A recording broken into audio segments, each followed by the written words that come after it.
माननीय देवेंद्र फडणवीस साहेबांच्या सहीनं चौथी नापास माणसाच्या सांगण्यावरनं आज रोजी ओबीसीचं आरक्षण संपलेलं आहे।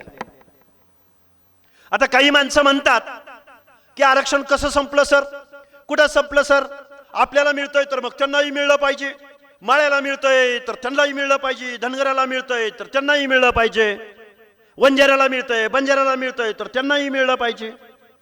एक पवार नावाचा एक कोणतरी मुंबईमधला त्या कार्यक्रमाचा संयोजक काय वीरेंद्र पवार मंगेशजी टीव्ही चॅनलवरती बोलत होतो, लोकांना समजलं पाहिजे, समजावून सांगितलं पाहिजे।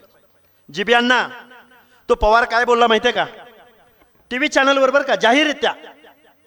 त्यावेळी ते अभ्यासक कोणते कोकाटे अजून कोण कोण मंडळी होती, भानुसे कोकाटे, स्वतःला विचारवंत समजणारी माणसं।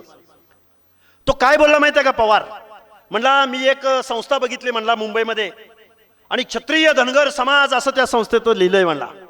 मग होळकर म्हणला दिल्लीवरती गेले होते म्हणला, मग हे लढवई नव्हते का, होळकर क्षत्रिय नव्हते का, आणि मग धनगराला आरक्षण मिळतंय तर मग आम्हाला का मिळत नाही।